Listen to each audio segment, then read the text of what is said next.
L'opposition congolaise unie contre Joseph Kabila, une nouvelle structure qui s'appelle Rassemblement.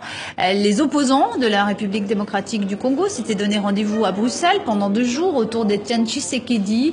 Et hier, ils sont parvenus à un accord et exigent le départ du président de la République congolais. À Kinshasa, le camp de la majorité présidentielle rejette ces résolutions et estime qu'elles sont constitutives d'une tentative de coup d'État, comme l'illustre cette déclaration du président de l'Assemblée nationale.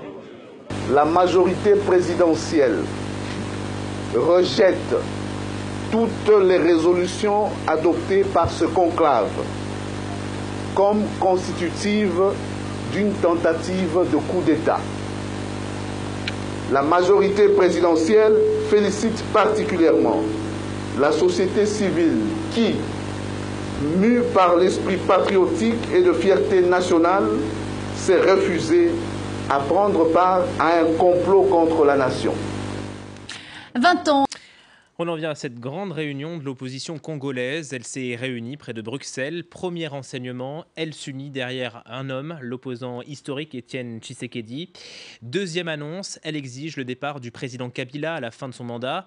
Elle dit accepter le dialogue, mais pas le dialogue proposé par le pouvoir. Écoutez Olivier Kamitatou, membre de l'opposition.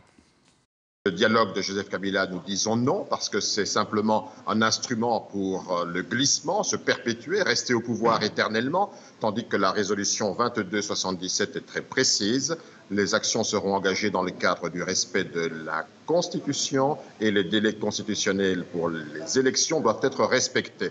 Nous sommes en train de sauver un processus et d'empêcher le Congo de dériver vers le chaos. Donc nous sommes maintenant en phase de nous mettre d'accord pour qu'ensemble nous parlions d'une même voix, qu'ensemble nous puissions mobiliser la population face effectivement à un pouvoir qui a décidé de ne pas organiser les élections, de rester et de se perpétuer indéfiniment au pouvoir. C'est le premier combat. C'est un combat extrêmement important qui appelle que chacun dépasse ses ambitions personnelles et que chacun se consacre à l'intérêt supérieur de la nation. C'est l'appel lancé par Etienne Tshisekedi, c'est l'appel auquel toute l'opposition a favorablement répondu. Négociation suivie de près à Kinshasa. Nous avons interrogé Lambert Mende, porte-parole du gouvernement. Écoutez-le.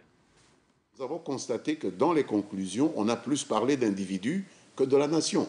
On parle du sort de M. Kabila, on parle du contrôle, de la prise de contrôle de l'opposition par M. Tshisekedi. Bon, espérons que c'est une bonne chose, parce que lui, au moins, il croit au dialogue, alors que les autres n'y croyaient pas. Mais la nation est complètement absente de ces résolutions. La nation a des problèmes spécifiques. Aujourd'hui, ces problèmes sont des élections fiables, des élections apaisées. Nous avons des problèmes de sécurité à l'Est. On tue à Béni par des terroristes. Nous avons des problèmes de développement autocentré avec cette chute vertigineuse des prix des cours de nos matières premières. Et pas un mot